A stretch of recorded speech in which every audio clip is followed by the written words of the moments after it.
guys? Are you just playing? Yeah, we're just playing. Okay, then I'm comfortable. No.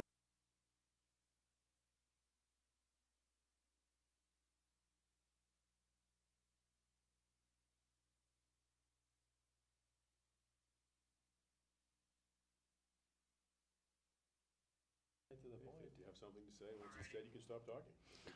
Yeah, but when you're trying to fill 58 minutes, and then I got accused of letting you talk too much.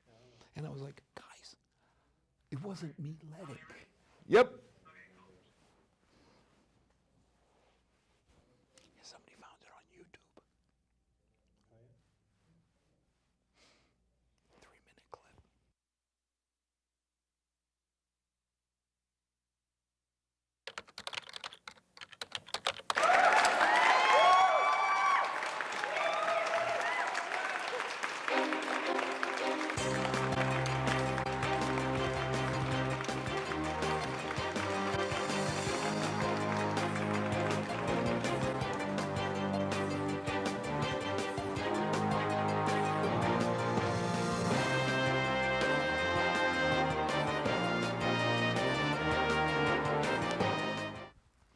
Well, tonight we're going to have two people who are looking, how would you say, either the first or second most important position in this town, depending on whether or not you have a child in the school system.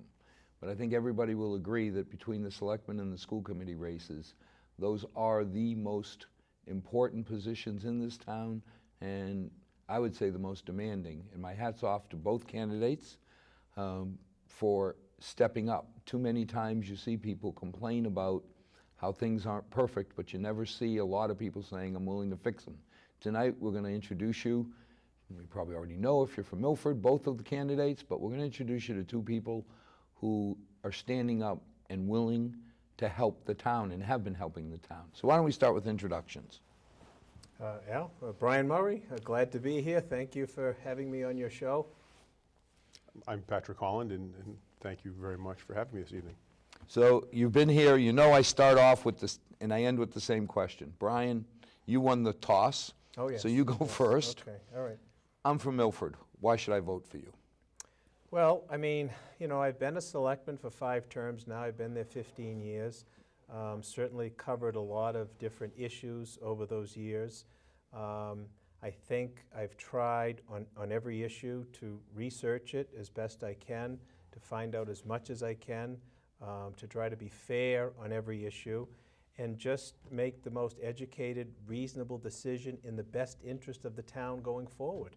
And I think as Milford moves along, looking at where we are in terms of growth, I mean, we obviously know the Milford Regional Medical Center is expanding.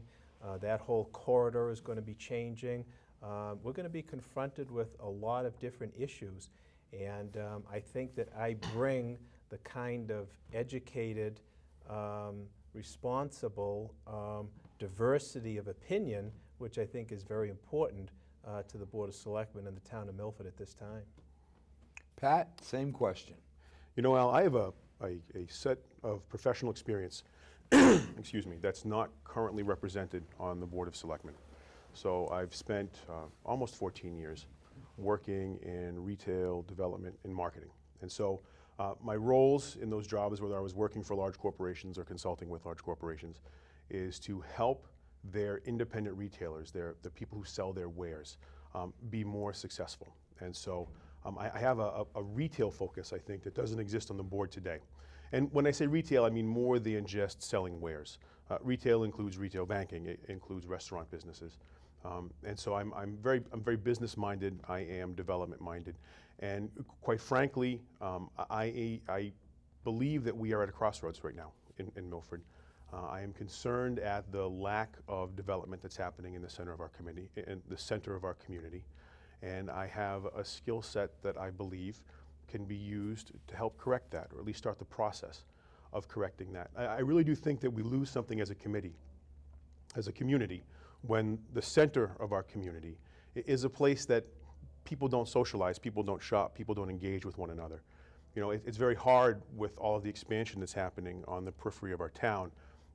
it's hard for people who live away from the center of town to engage with each other. I mean, you're in your local neighborhoods, but there's no central place to congregate. And so for me, it's about a sense of community. For me, it's about finding a way to restore that sense of community that was so strong when I was a child. And I think now is the time to start working on that. Okay, first question goes to you. 3 biggest challenges you see the town facing. So, I think probably my biggest concern, and I've just stated it, is economic development along Main Street. I think that we've seen a lot of businesses, whether they are sort of revolving door businesses, we see retail stores opening and closing, or we see empty buildings. We have 4 lease signs that are hanging in downtown Milford. Recently we had a bank that had been in town since the 1880s, close shop on Main Street because they didn't have enough foot traffic to have it be economically reasonable to maintain a presence on our Main Street. And I don't think that we have to accept that. I think that we can turn the tide, and I think other communities have shown us ways to turn that tide.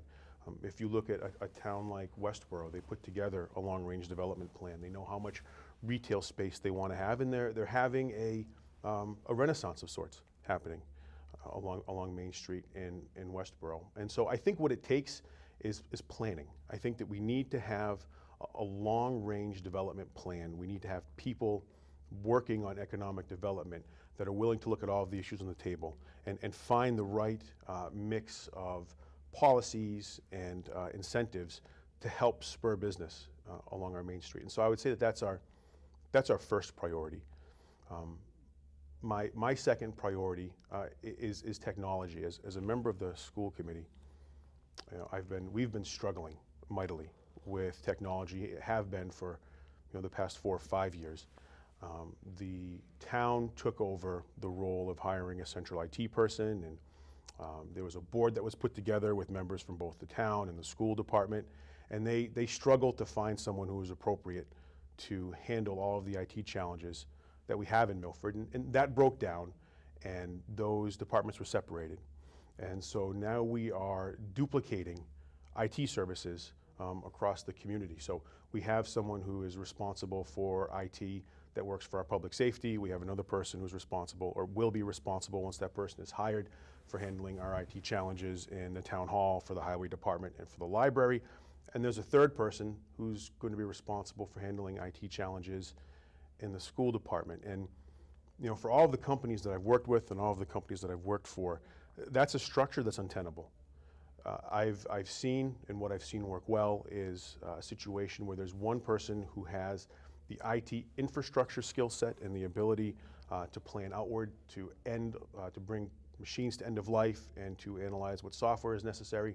And that person can be the central person, the IT officer for the community. And then each department can have a lower paid position that's sort of handling some of these pieces. What I worry about is now in the school department, we're moving on a plan to have a fully upgraded IT infrastructure. And I refer to it as the plumbing. And so we're going to have new plumbing in our school buildings starting in the 2016 school year. And that new plumbing, if anyone is familiar with technology would know, it's going to be obsolete essentially the moment it's switched on. And so the planning process for replacing that needs to begin almost immediately. And we're going to be in a position, I fear, 3 years from now, if we don't have someone who is capable of handling all of the town's IT problems, we're going to be in a situation where we have to replumb the buildings again. And instead of phasing it in and doing it in a logical, thoughtful way, it's going to happen en masse, and it's going to be more expensive for the town than it should be. It's a maintenance issue. So I'd like to address that. And the third challenge that I worry about is still what's happening with illegal housing in Milford. I know that we've had a task force that's gone along, and we've done a good job of getting rid of boarding houses. Some of it still happens. The reason I know is because we have children in our school department telling us that they have their entire families living in one room with a hot plate. And that's not a good thing. That's not a good situation for a child to live in. And there's something else that's maybe less visible than what's happening with the rooming houses, which I do believe have abated significantly, is shift sleeping. So we have people who are sharing beds, sort of hot bedding, I think is what someone has termed it as for me. And I think that that's something that's more difficult to get to the root of. It's something that's more difficult to discover if you have a building owner who says you may have no more than 5 people in this apartment at any one time. And the tenants have no more than 5 people in that apartment, but really 15 people are maintained there because they're sharing beds. I think that is an insidious problem, and I think it's a problem that we need to get to the bottom of, both for the health and welfare of the people who are stuck in situations like that, and for the health of our community. So I would say that in the order, economic development downtown, technology, and illegal housing where we can find it. Brian? Yeah, I think really, the big issue confronting Milford right now is how we're going to adapt to the Milford Regional Medical Center expansion. That whole, South Main Street corridor is going to be changing. We're seeing it already. Some of the houses are selling. They're going over to commercial-sized developments. We know that that roadway is on the state TIP plan, so there's going to be renovations to that roadway. If there's anything that we learned from the last state project on the Route 16, we have to be very, very involved in how that's engineered and how that's designed. So I think we have to have some very responsible decision-making and coordination, not only with the Board of Selectmen, but the Planning Board, our department heads, town planner, zoning board, building inspector, right on down the line, so that we can maximize that development, keep it at a managed growth, and make sure that the kind of business, the kind of growth that's happening there is the best for the town. Now, there's no question that that's going to be a spur not only for medical treatment. It really is the regional medical center for southern Worcester County, and it's a wonderful thing to have in our community. It's our largest employer, the Milford Regional Medical Center, and it's going to provide a tremendous spin-off. So there is going to be a fair amount of subsidiary businesses that come. I mean, I was in Worcester yesterday, and I drove back on Route 9, so I went, by UMass and that whole complex, and it's changed so much in the last 5 years even, so that now you see on the other side, you've got the medical supply offices, you've got restaurants, you've got gas stations, you've got stores, so you can really see how that area has grown. That's going to be the future of Milford. So I think that's an area that we really need to have good, responsible decision-making involved in. The other issue is not as tangible, but I think it's fiscal discipline. It's very easy right now for people in the town of Milford involved in government to get, I think, a little bit giddy with the budget.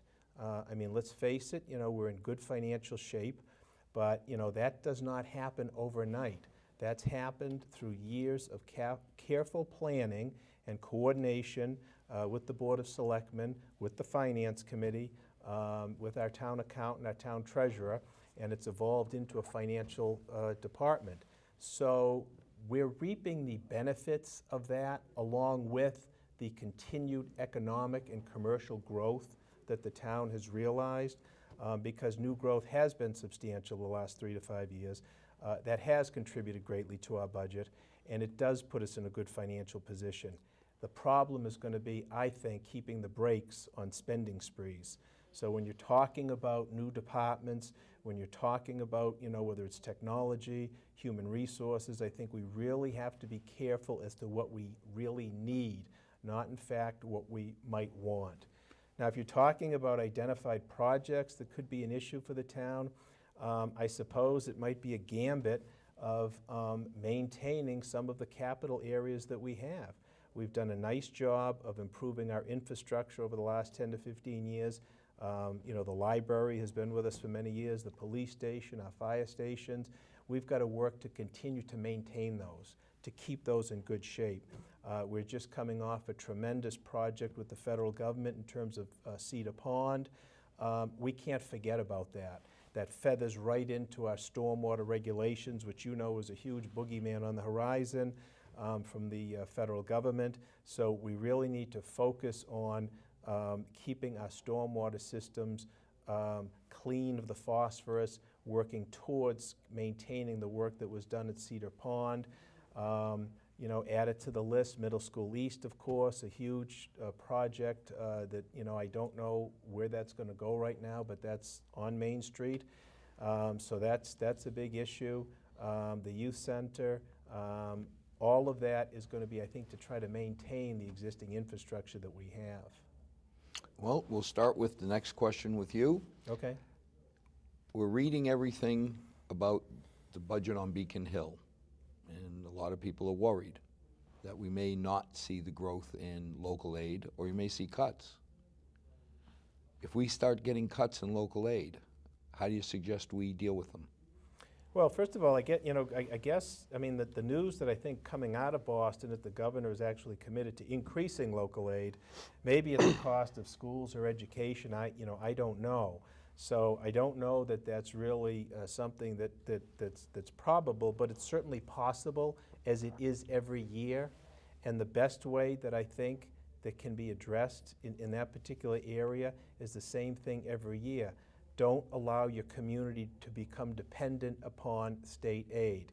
You've got to have a diverse financial base so that if in fact you do have a low year of state aid, and we have had that, we have had 9C cuts 3 quarters into the fiscal year, which could be devastating to some communities. However, in Milford they are not, because we keep an ample amount of free cash from the fall going into the spring. We keep a very conservative and reasonable budget. We have a stabilization account, which fortunately we have not had to tap into, although that's going to be part of the financial plan going forward. So I think, the way you deal with that stuff is preventatively and in the long term. It's not something that I think that you can do overnight. You've got to build a budget in many different areas. You've got to increase and encourage the commercial tax base, which we do in Milford, which has been a huge support for our budget. And then if you do have the 9C year, it's not devastating as it was not to the town of Milford. And as you bring up, it could be, you hear, well, we're not going to cut this, but we're going to cut your Chapter 70 money. That's right. But at the end of the day, it's right pocket, That's right. left pocket. If you take money out of one pocket, I'm still feeling it. So, from that end, I think it's prudent that we look at funding from the state as being one number. Well, it is, but I mean, you don't know if that's coming, if reductions they're making in state programs or whatever, but I guess the news coming out of Boston, and of course that changes like the wind, that they are committed to local aid. I don't know what other cuts, they're looking at, but, we started this discussion at the last Selectmen's meeting with the finance director. We're setting the groundwork for this year's budget. You start with very conservative estimates in terms of what you think your state aid's going to be. If you get over that, that's great, that's a bonus, but the way you avoid devastating cuts is long-term commitment to fiscal discipline, which we've done in Milford. Pat, if we do get cut, how would you suggest we approach it? Well, I've been in the unfortunate position of serving on the school committee during years when we had very deep cuts. My first or second year in, we had a 0% budget increase, which, as you know, is not a level funded budget, is not a level serviced budget for any department, for any town. We always have growth, whether that growth be through salary increases due to contractual obligations, or whether that growth be through inflation. And so I've been in the unfortunate position of having to cut the school budget, and I've also been in the unfortunate position of having to lose people because of that. And it's a heartbreaking experience, but it's one that I felt needed to be handled in a way that was thoughtful and was handled in a way that maintained the services that the people of Milford depend upon and rely on when they're conducting their daily lives. And so the way that we did it in the school department was to look very carefully at every line item and find the ones that we felt we could remove at the lowest impact to services and the people to the people of Milford. I'm very proud to say that during those very difficult years, those 3 years of cuts, that we were able to maintain class size, and we were able to continue with services, essential services that we needed to offer. So we kept our students in a good place, and we kept our student population in a good place, so they didn't feel the impact of those cuts so deeply. I will say that one of the things that we've done on the school committee is worked very closely with the finance committee, and I think that the finance committee's done a terrific job at advising all town departments to help them craft their budget in such a way that no one department has too much need and no other department has too much bonus. But I think, realistically, It's the fiscal discipline that Milford exercises, that Milford has exercised, that I have been a part of now for 6 years, that will allow us to weather a time when budget cuts will come, and budget cuts will come again. Now, I happen to be of the mind, if you pay attention to what's happening in Boston today, that may not be on the immediate horizon, but it certainly will be on the horizon in the future. And so part of it is really continuing to show the discipline that our departments have shown, continuing to work very closely with the Finance Committee, who ultimately, in my opinion, are responsible for advising us in such a way that we can maintain a healthy stabilization and we can maintain the discipline that we've had for so long. And I don't know if this is still true, but the last time I checked, I believe it was only the city of Cambridge that had a larger stabilization fund than the town of Milford does in the Commonwealth. So I don't know if that's still true. It was certainly true 3 years ago, and I'm glad that that's true, and we would certainly, we would have that in case we did reach dire times. But I don't see that on the horizon, but it doesn't mean that I'm going to be a spend happy either. We talk about the levy limit and taxing to the levy limit. And there's always a spirited debate. Could you explain what the levy limit is and your view on when and if we should tax to the levy limit? Sure, so that's what we are allowed to tax without having to approach the town for an override. And so taxing to the levy limit means that we are taking the maximum amount of property taxes from people, as an example, that we can. It's a way to constrain residential tax growth. In terms of the levy limit, I am of the firm opinion that government should take no more from its citizens than it needs to maintain the services the citizens want. And so if it's necessary to tax to the levy limit, because the citizens of Milford want to maintain services that require we do so, then then we should do that. If we can maintain the services that the citizens of Milford require without taxing to the levy limit, then we should take into account what we need to put away in free cash for stabilization, but then we should return any taxes that we don't need. I don't believe in withholding citizens' taxes. I don't believe that it is necessary to tax exorbitantly above what the town needs to function. Taxes should be low. Taxes should serve the people. The people should not serve the government. Brian, what is a levy and what is this levy limit? And then what is your feeling on should we or shouldn't we tax to said levy limit? Well, the levy is the assessed value of the assets in the town of Milford that you're allowed to tax on, and each year Proposition 2.5 allows communities to increase that levy limit from the prior year 2.5%, and that is the one of the components of what you can tax on for the given fiscal year. As you well know, we have even gone beyond trying to not raise to the levy limit. We've actually wrapped it into the budget over the last 5 years. And actually, when you look at some of the numbers, over the last 5 years, we have not raised to the levy limit to the extent of $7.5 million, which I think is a tremendous amount of money. This past year alone, we did not raise to the levy limit to the extent of $2.8 million. So now, we had the meeting with the financial director, and it's built into the budget as it is in previous years, so that we're projecting this year to try to not raise to the levy limit of $1.8 million. Of course, it starts really with spending. It starts with being conservative in terms of your operational budget, because there are things that you can't control. Health insurance is going to have an outlandish increase, which I think is just criminal, but that's the world we live in right now. You're going to have contractual increases with your staff. Milford, fortunately, has been able to keep those at a very reasonable, responsible level for quite a bit of time. All of that helps in keeping the operating budget down. That gives you the flexibility to do some capital projects, maintain your town, don't let your infrastructure get behind, because then when you do, you get hit with a whopping bill that you can't really control. But if you can control maintenance on a yearly level, then that's going to be the vehicle that's going to allow you to return money to the taxpayer. Now, the unique thing that we have in Milford, which I know you're aware of, is we have the dual tax rate. So when that levy, when that tax relief comes in, it really goes disproportionately to the businesses. So this past year, the $2.8 million actually was more of a tax break to the businesses than it was to the residents. And I guess with the dual tax rate, in terms of some of the concerns that businesses have, that they are taxed at the higher level, that's okay. You know, that gives them, you know, the kind of relief, allows them to continue to do business. And of course, there's also, you know, tax relief to the residents as well. But the whole concept is, you know, trying to incorporate it in your budget building so it's not something that just kind of falls to the side and, oh, we got this left over when the day is done. No, you've thought about that from day one, and that's your target.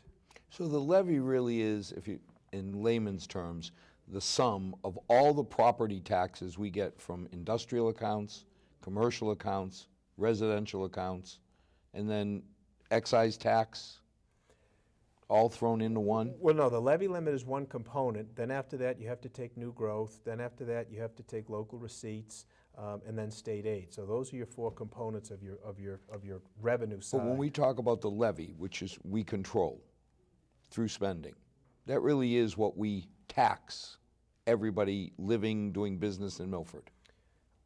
It's one component of the revenue side, Okay. absolutely. So now we talk about a 2.5 or a debt exclusion. So the state said you can raise your total levy by 2.5% Correct. with town meeting vote. If you go above 2.5%, you have to go back to the residents and ask for permission, correct?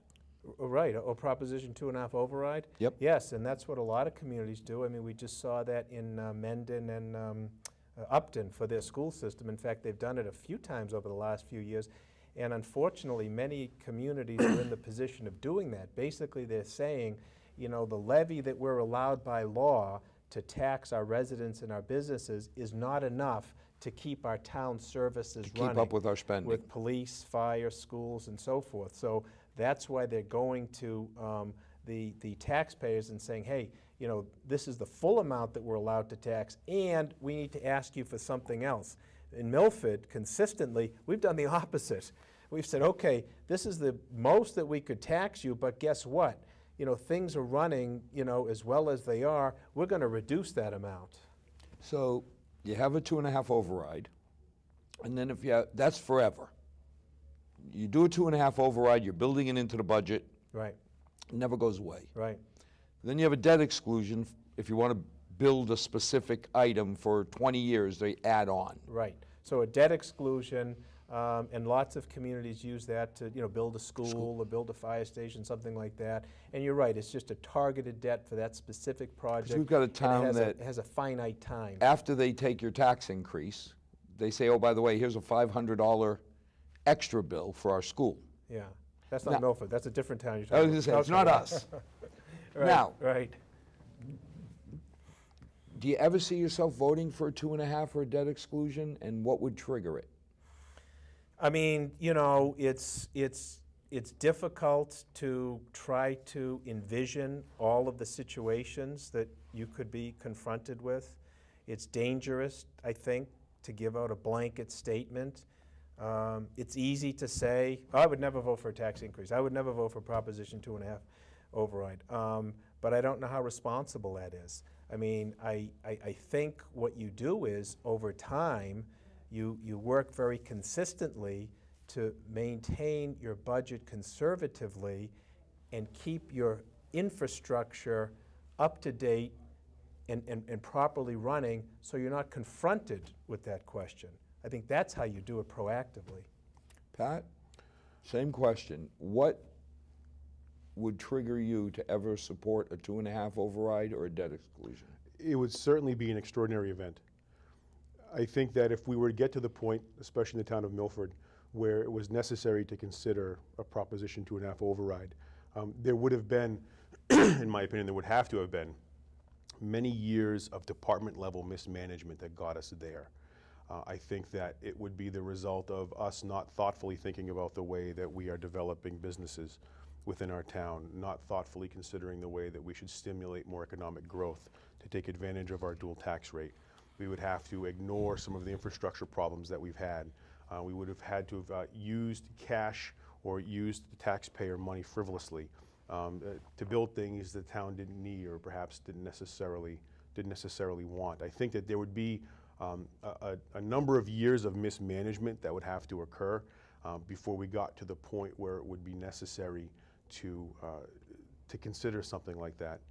I mean, is there a circumstance that could occur that would make one think that a Proposition 2.5 override should at least be discussed? Sure, but I think that there are a lot of failures that lead to that. And I think one thing that Milford has demonstrated very well is that we're not inclined to those financial failures that would lead to us to have to consider something like that. Okay, next question. Capital projects. I mean, we've been very fortunate. We're doing Woodland School without an override. Which is amazing. I mean, Absolutely amazing. $61 million. We joke about it, but It's amazing. when we were growing up, you could have bought Milford for that. They would have thrown in Hopedale. You know, it's just incredible that we did that within the budget. We took care of the youth center. The Utes have a new home, and we didn't even borrow for that. You know, Also amazing. as you look forward, what do you think the next capital projects would be? Well, I can tell you as a member of the school committee, we need to look very carefully at what's happening with the high school right now. That is a building that was built in the mid-1970s. It's served us very well. 1974. 1974. It was 73. We went in December of 73 73. because we graduated. First class was 74. Okay. I was the first class to go all 4 years. You were 75? No, 73. I went in, graduated in 77. Oh, okay. Yeah.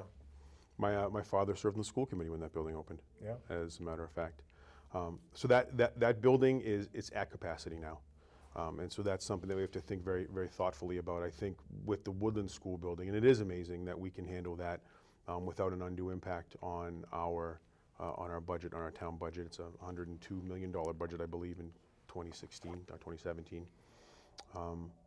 The fact that we can do that is because we planned for it. You know, we spent 10 years knowing that, hey, this building is coming down the road.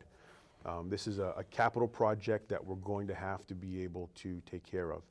And so I, of course, am most finely attuned to what's happening in the school department right now when it comes to capital projects. So I think that's probably my first concern. That's the one that I think is the nearest to us.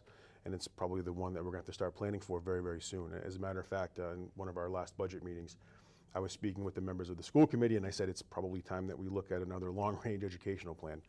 The one that we had served us so well, it allowed us to renovate all of our buildings with the exception of the high school and really put those buildings in a position to serve our students moving into the future.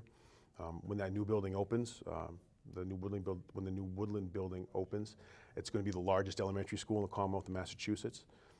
It is going to be a marvel. It is going to be such a improvement to the quality of life for both our teachers and for our students, and it's going to have long-standing impact on our community and the desire of people to want to come to our community and stay in our community. And so I'm very pleased with that particular capital project and the way that one was planned out. And moving forward into the future, I think that again, we need to plan these projects in such a way that we're not putting an undue burden on the taxpayers, that we're not asking them to do things like exclusions or overrides. So besides the high school, what would be the second one?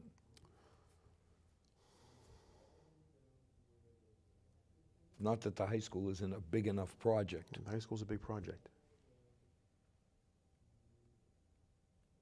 Well, I don't want to make one up for the sake of making one up, Al. So Cool. That's what's on the mind. Brian, what's on my mind. can you? And I forgot, because I always think of we were the first class out of Milford High, but 77 Yeah, it was was first the class first that did four. 4 years. Because we were in the old Yeah. Raftery building Yeah. until Yeah. the end of 73. Yeah.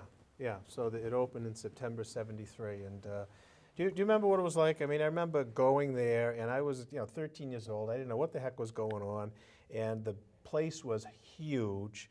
and you had this little red folder. Okay, do you remember the red folder? You had the red folder, and the back of it was the map. Map. And if you could read the map, and I remember going to a teacher, and I was so frantic, I didn't know what I was going from one class to another, and the bells, or what it was, like 17 minutes, or some crazy thing. They were ringing all over the place. And I went up to the teacher, and I said, I have to go to an algebra class. Could you tell me where to go? Son, I can't help you. You're on your own. Yes. And it was, I mean, it was The science people knew the C wing, and that's all. oh, it was The just saddest part is when I bedlam in went there. there with my daughter the first day when she went to high school. Yeah. Remember the corridor down to the cafeteria, how the yeah. roof leaked? Oh, yeah. I walked in, there were buckets for the roof leaking. Yeah, And I said, yeah, exactly. I said, I certainly hope Yeah. these weren't left from 40 years ago when I was here. So capital projects. Well, the big thing, you know, is EPA, stormwater guidelines. I mean, that's huge. That's huge. And we've been fighting that along with other communities. You know, one of the things I did, gosh, I can't remember, how many years ago it was. I'm sure you're aware. EPA was not listening to us. Right. They didn't care about us. So the decision that I made was, you know something, let's get their bosses. And we got the federal people involved. Senator Kerry at the time was a tremendous asset. Ritchie. Representative McGovern also. Representative Neal was a great help, and their offices came, and they got the EPA's attention. And our town engineer was telling them, what you're proposing is going to cost about $60 to $70 million. Oh no, it's only going to be $50,000. So we got them, through the help of the federal officials, to agree to do a feasibility study. And you know what that feasibility study came back and said? Mike Santoro was right. Our entire budget. Mike Santoro was right. It is going to cost about $60 million, spread throughout the community. You think about when you started, our budget was only $70 million that year. Yes, that was huge. And with that, we put them on their heels, and EPA has since backed off. Well, now they're coming back. They're rearing their ugly head again. You know what I mean? And not to say that no one wants polluted water. No one wants to do anything to harm the environment. But it's a question of degree. It's a question of reasonableness, and it's a question of allowing the communities to do it at their own pace, their own accord, and at their own cost. So, as you know, we're taking different steps. Every time you allocate 20 grand or 30 grand, to help the stormwater plan with the highway surveyor, that's working towards reducing that cost. The town engineer secured a grant with DEP to help filter some of the stormwater off of Dilla Street into the Cedar Pond. So we're going to leverage that money. That's helping with that. So, since that time, we haven't sat back and thumbed our noses at them and said, we don't like you. We've said, okay, we hear the problem, but you know something? We think your solution is unreasonable. We would like to do it a different way. Representative Fernandez did a great job in passing legislation in terms of phosphorus removal from fertilizers. That's going to help. So, but there's still going to be infrastructure that's needed. So that's going to be a capital expense, an infrastructure expense that we're going to have to confront. Hopefully we can deal with it reasonably as opposed to the federal regulations. I mean, the other thing that's hitting us right in the face is Middle School East. We don't know what to do with it. We've had discussions on that. I certainly have my feelings on it. It is what it is. It's at a spot right now. It's kind of betwixt and between. The school committee really hasn't made a decision as to. And I want to hold you off because that's my next question. Okay, all right. I don't want to. I'm going to give ruin you the both program. time to talk about Middle School East. I don't want to ruin the program. What's number 3? Can you think of a third one? Number 3 is probably, like I said earlier. I mean, just because you do these projects, then you can't forget about them. Right. Do you know what I mean? It's got to be constant maintenance. And the key on these projects, which and we struck it rich both on the senior center in '03 and on the field committee in '09, these went out to bid at downturns in the economy. We got great prices. We come in way under bid on the field project, allowed us to expand and offer so much more at the athletic complex. The senior center, and we're going back 10 years, but that was the same thing. It was, right after 9/11, things weren't so well. We had a lot of pushback saying, wait a minute, you can't do a project now. Times are too bad. that's the exact time to do a capital project. So it's very, very important to try to time these projects to get the best price from the contractor, get the lowest interest, and we've done that. But when you talk about infrastructure, Al, I really think that Milford is head and shoulders above so many communities in terms of, our town hall, very historic, well-maintained, our police station, our fire stations, plural, our senior center, right on down the line, and the schools as well. So, in terms of capital, I think that we've done a very good job with that. You look at Uxbridge. Uxbridge is facing a $44 million federally mandated upgrade of their sewer facility, and their sewer treats only about 1/3 of their residents. How do you deal with that? How do you deal with that? You know what I mean? And I think you get in that position from not dealing with things effectively Every year. every year.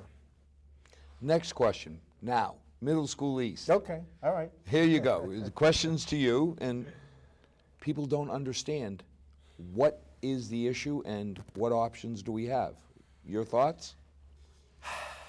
Where do I start? You know what I mean? Because if you went back 15 years ago, okay, or back at the time when this whole, school project, started, there was a plan, okay, to renovate Woodland School, similar to what was done at Brookside, and renovate the Middle School East building.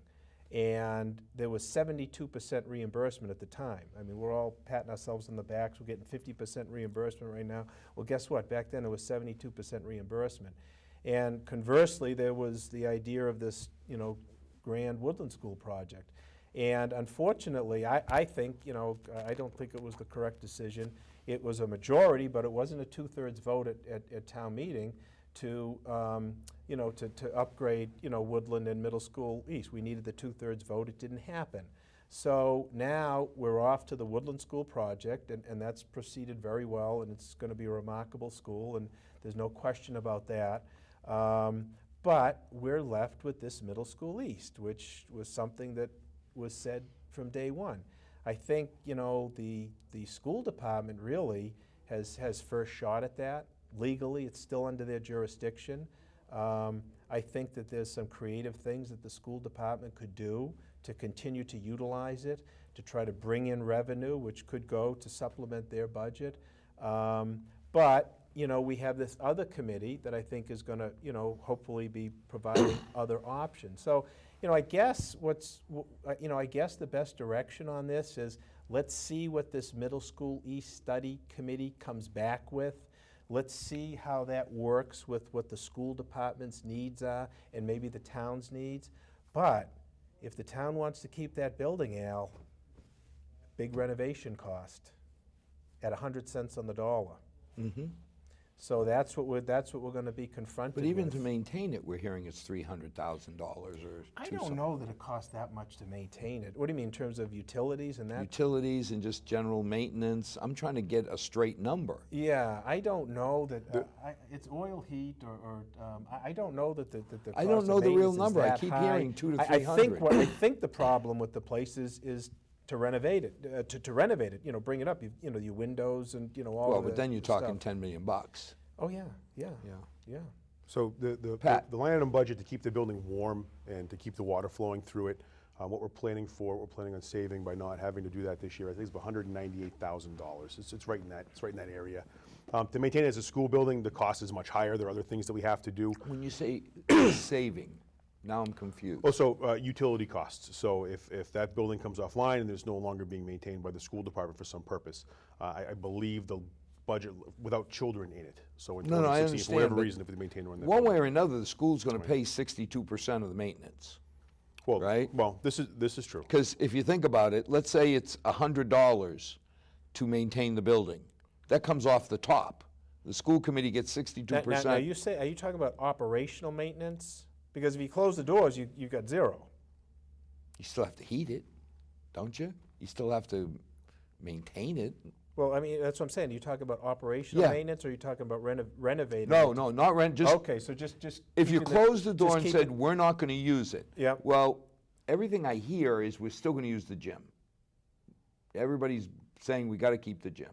I don't know. I don't, I don't know what the plan is. I don't either, Yeah, I but don't that's know why what I'm the plan is. curious. Well, going back to your question, so when town meeting defeated renovating that school building, we came up with a new long-term educational plan. That plan was put together by a committee. It was co-chaired by Representative Fernandez. It was co-chaired by Selectman Bill Buckley. The intent of that plan upon the building of the Woodland School Building was to turn Middle School East back over to the town. And so now we have a committee that's been put together to decide what the uses for that building are going to be.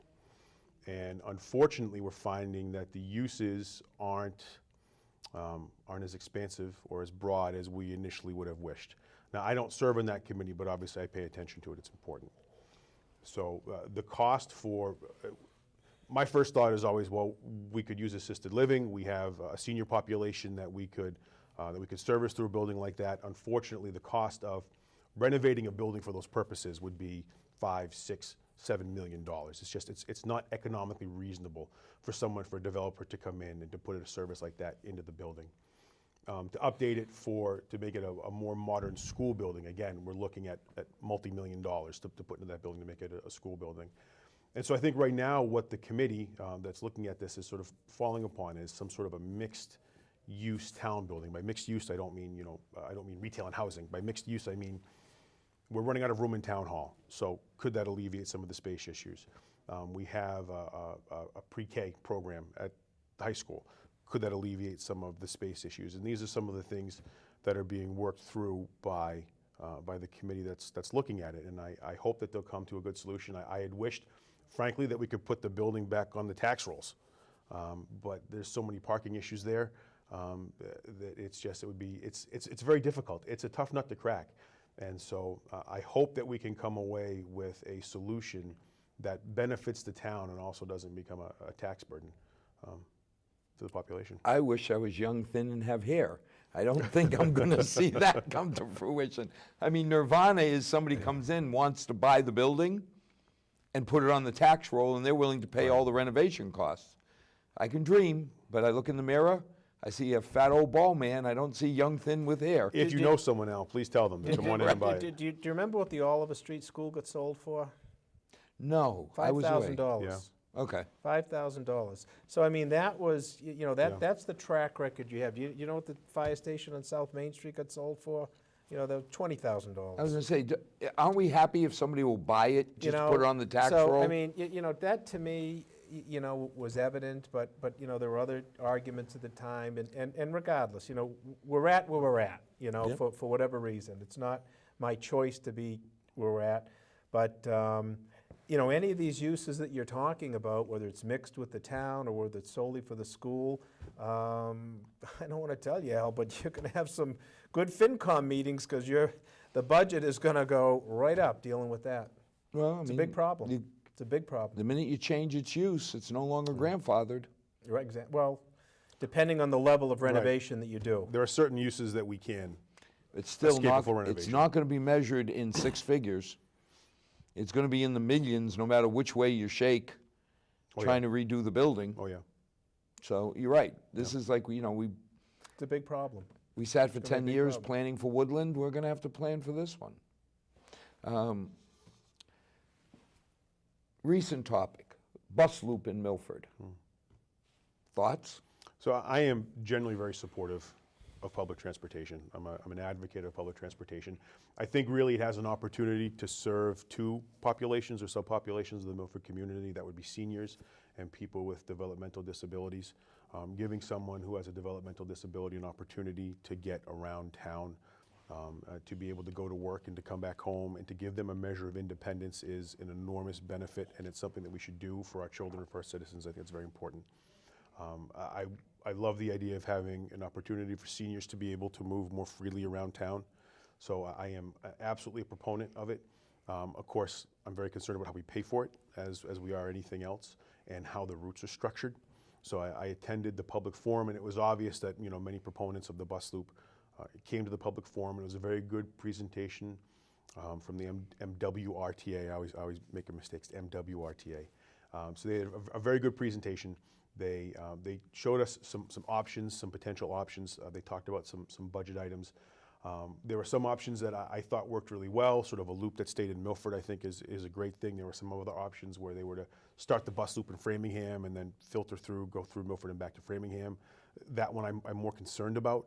I certainly think that we should consider those options. I know that Zach, our town finance director, gave a presentation at the Selectmen's meeting on Monday, speaking about some of the real costs and also looking at what was happening with the budget that was given to us. There were some real questions there. I think we need to go back to them and really get them to sharpen their pencils to find out what the real costs are going to be.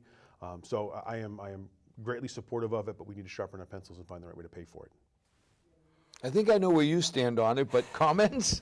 Yeah, I mean, this is something that, came to me in my chairman year by Harold Rhodes, the chairman on the Commission on Disability, and Harold felt very strongly about this, asked me to help him out on it, and I was glad to do so. So we've been going to the meetings in Framingham for the better part of a year with the MWRTA to try to work to bring public transportation to Milford, because up until this point we don't have it. And when you think of Milford, as a mini urban center, which it is, it's almost shameful that we don't have public transportation.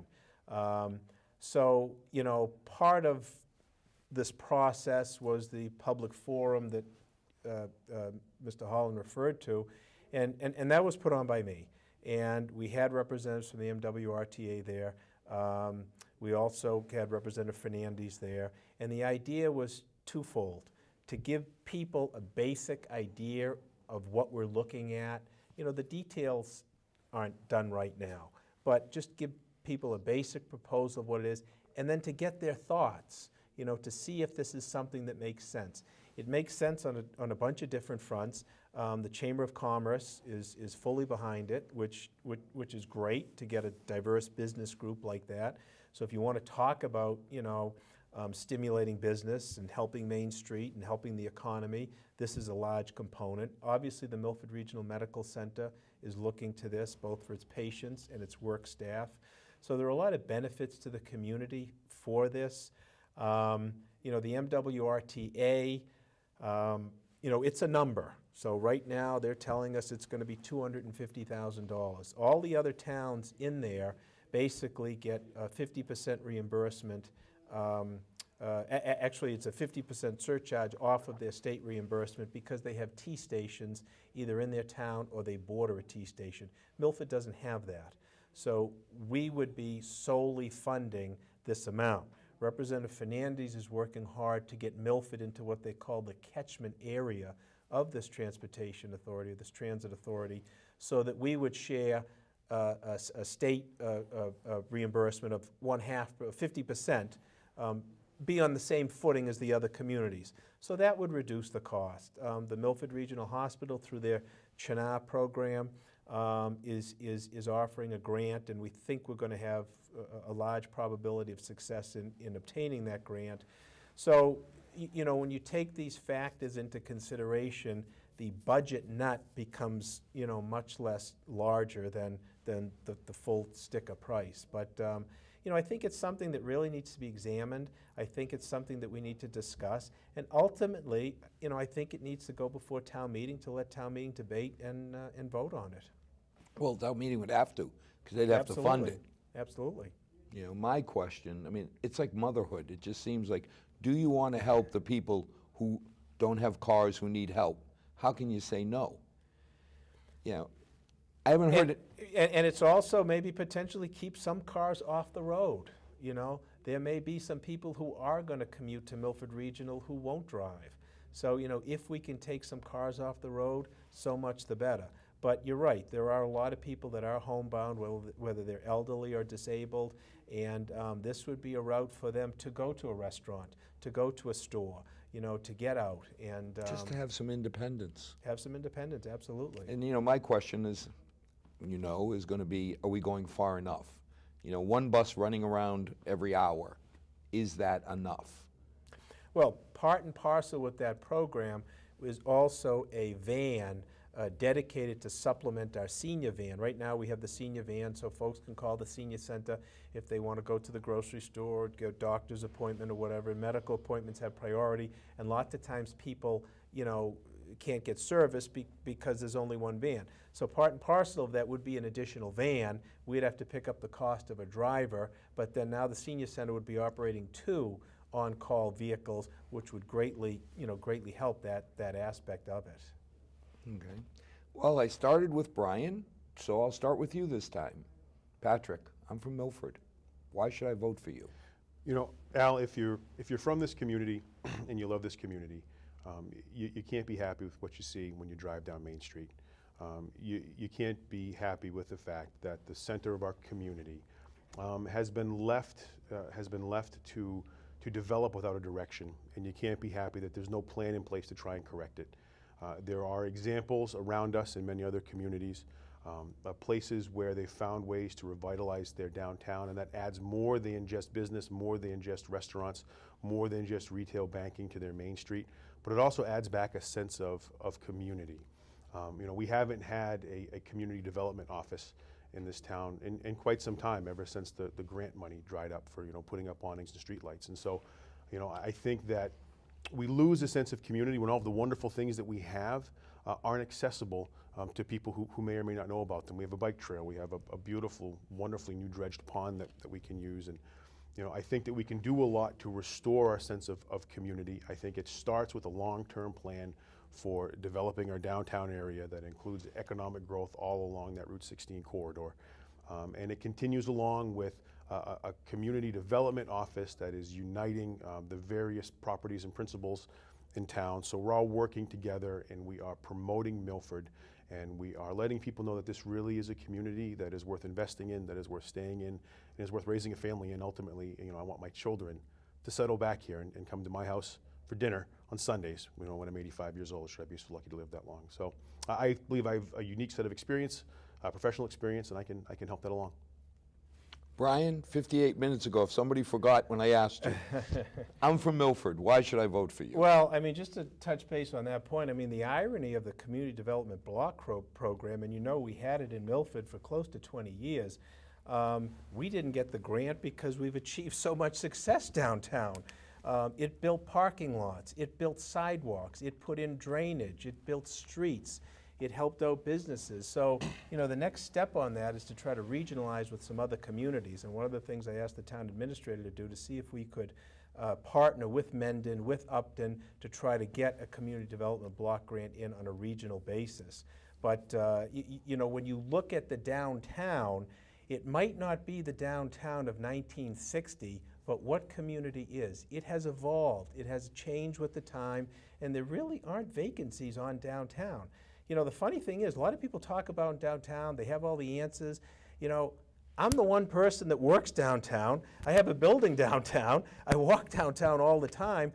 We need to listen to the downtown owners to see what they want, and the best way to support downtown owners is to support downtown owners. So if they're looking for more parking, you don't take it away from them, you help them with it. But, you know, beyond that, and there's only so much that from the office of the selectmen can be done with private landowners.